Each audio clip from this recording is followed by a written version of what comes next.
महानगरपालिकेच्या कारभाराबद्दल जेव्हा मी रस्त्यावर उतरून बोंब मारायला सुरुवात करतो त्यावेळेस अनेक जण मला म्हणतात की प्रोटोकॉलप्रमाणे अर्ज वगैरे देऊन तुम्ही पंडित साहेब काम का करत नाही, तुम्ही रस्त्यावर उतरून का बोंब मारत असता. तर आता हे माझ्यासोबत एक गृहस्थ आहेत. हे गृहस्थ पुणे महानगरपालिकेमध्ये किती वर्षांपासून खेट्या घालतायत ते जरा ऐका. किती वर्षांपासून सर येत आहे? 1.5 वर्ष झाले. म्हणजे कधीपासून? फेब्रुवारी 25 पासून. फेब्रुवारी 2025 पासून ही व्यक्ती खेट्या घालते. यांच्या हद्दीमध्ये अतिक्रमण झालं आहे, बेकायदेशीर बांधकाम झालं आहे. या संदर्भात अतिक्रमण विभागाला पण यांनी अनेक असे अर्ज दिले आणि बांधकाम विभागालाही अर्ज दिले, त्याच्यानंतर मालमत्ता विभागालाही अर्ज दिले, पण कोणीही याच्यावर काम करत नाही. गेल्या सव्वा महिन्यापूर्वी या व्यक्तींनी माझ्याशी संपर्क साधला.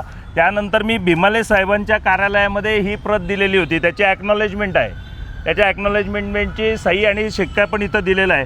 भीमाले साहेबांनी मला सांगितलं अतिक्रमण विभागाला सांगा. अतिक्रमण विभागाने मला बांधकाम विभागाकडे पाठवलं. बांधकाम विभागाने परत मालमत्ता विभागाकडे पाठवलं आणि मालमत्ता विभागाने परत एकदा अतिक्रमण विभागाकडे पाठवलं. असं करून सामान्य जनतेचा जर महानगरपालिकेमध्ये फुटबॉल होत असेल तर रस्त्यावर येऊन बोंब मारण्याशिवाय सामान्य नागरिकाकडे पर्याय का कुठं राहिला. या व्यतिरिक्त जसं ही महानगरपालिकेच्या निवडणुका झाल्या याच्यानंतर महापौरांना मी मुलाखत मागितली होती, पण आता 2-2.5 महिने झाले महापौरांना नको तिथल्या रिबिनी कापण्यामध्ये वेळ आहे, पण माझ्यासारख्या गाढवाला मुलाखत देण्यासाठी महापौरांकडे वेळ नाही.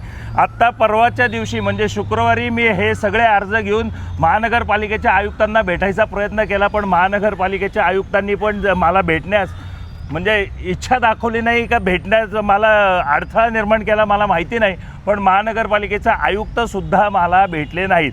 अशी महानगरपालिकेमध्ये अवस्था असेल तर रस्त्यावर उतरून यांची धिंड मी का काढू नये याचं स्पष्टीकरण महानगरपालिकेचा आयुक्त नवल किशोर राम सरांनी द्यावं लागेल किंवा पुणे महानगरपालिकेच्या महापौर मंजुषाताई नागपुरे यांनी द्यावं अशी मी त्यांना हात जोडून विनंती करतो.